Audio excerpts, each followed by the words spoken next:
times, but you won't give up until you pass that exam. You're going to go for interviews several times. You're going to be rejected, but each time they reject you, you return. You're going to set up businesses several times. You're going to make mistakes, but a mistake does not define who you are. And so from primary school, working with a stick, I came to this University of Nigeria and Nsukka. And when I entered this school, life was a hell for me. No money to eat, nothing. And then, to make matters worse, I didn't have a leg to walk with. I was telling my driver that brought me that I used to walk from Six Flags to Akintola Hostel with this stick in my hand. Why?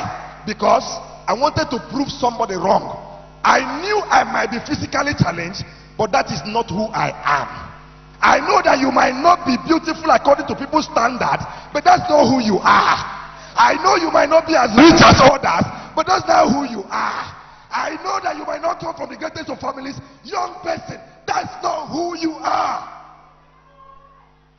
So I came in here, and then I had a terrible experience after I lost my dad. A lecturer, I went to ask him a question in the class, and this man said to me, bring the question to the class. I want everybody to gain from this question.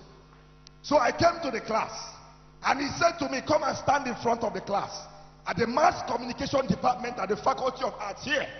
So I stood in front of the class, and this man looked at me and said, you asked me a question. I said, let me ask you questions too. He said to me, when you were entering the university, where did you pass? I said, sir, I passed through the university gate. He said, when you were passing, who did you see? I was wondering, what was the need? I said, sir, I saw the transporters, the Okada people. Said yes. Who else? I saw the security people. Yes. Who else? I saw those hawking. He said to me, think very well. Who else did you see? I said, sir, I saw those who were begging. He said, describe them for me. So I described them to him. I said, some of them are blind, some of them are physically challenged. This lecturer pointed me in my face and said to me, that's where people like you stay, at the gate. He said to me, pack your things, go to the gate, sit at the gate and beg. He said to me, you will never become anything. Your place is at the gate. He said to me, look around the class. Is there anybody with a stick in their hand? He said, back. Listen to me, child of God. Young people, listen. Life is not about the container, but the content. Life is not about the container. It's not about how tall you are. It's not about who you think you are. What can you do? What is inside of you? What prophecy are you carrying? What dream are you carrying? Can I share to you? I left this school with a first class. Listen to me, young people. I left this school with a CGPA of 4.86. Listen to me, young people. Today as I stand here, I have a PhD. I am a lecturer and I teach in 2 different schools. I have cars and I drive on my own. I have family, I have a wife and children. Listen, child of God. Nobody is your classmate. You are your own. Nobody should influence you. Hey, young person, listen to me. You are not in competition with anybody. By the special grace of God, I have traveled around the world. The last time I got to UK, I got to London Heathrow Airport with the same stick in my hand. That's something for which they mocked you. That's the same thing God will lay hand on and elevate you.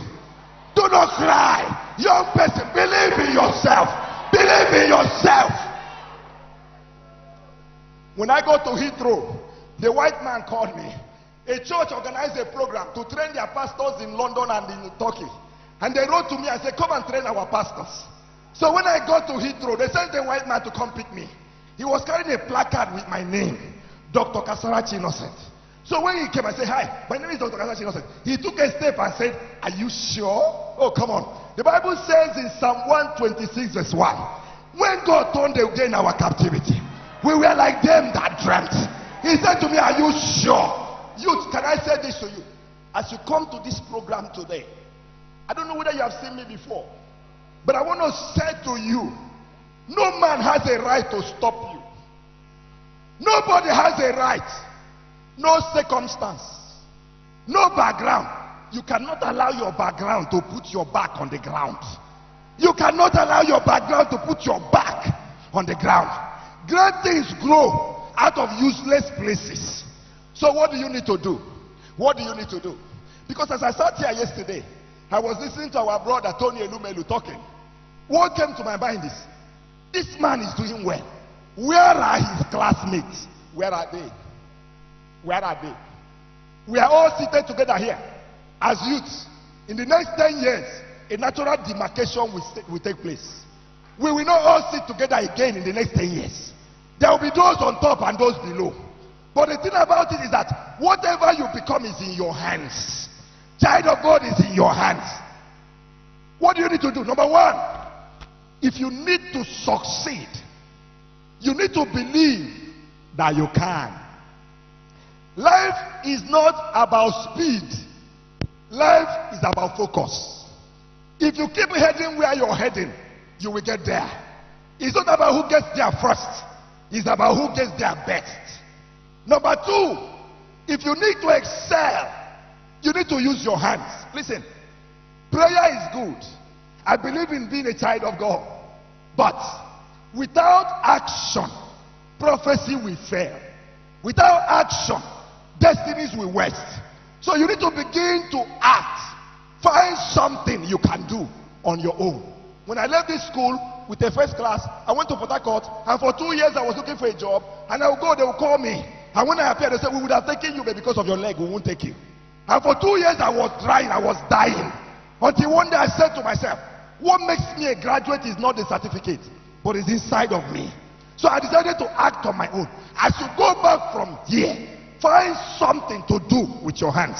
Number three, if you want to excel, the next thing you must do, close your ears. Close your ears. There's nothing they've not said to me. One day, I was going to Abuja to take part in Church of Nigerian Writers Conference. I got to the airport, and a man came to me. I was trying to check in. He came to me and said, excuse me, sir. I said, yes. He said, please, we don't allow beggars around here. Can you take your things and move out of the airport? Listen to me. If you know where you're going, you don't respond to everything you hear.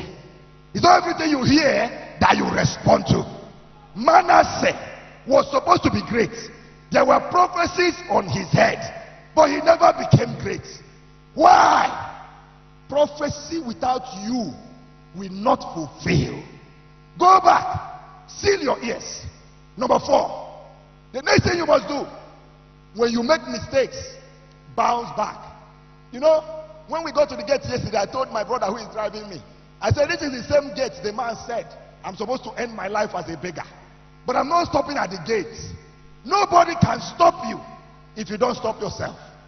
In the next 10 years, I want to ask you a very simple question. Where will you be? Where? Because among us will be general managers. Among us will also be those who are at the gates. Where will you be? What we came for is not a jamboree.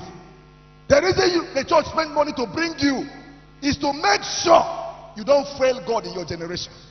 Are you aware that God brought you into your family to rewrite the story of your family with your coming?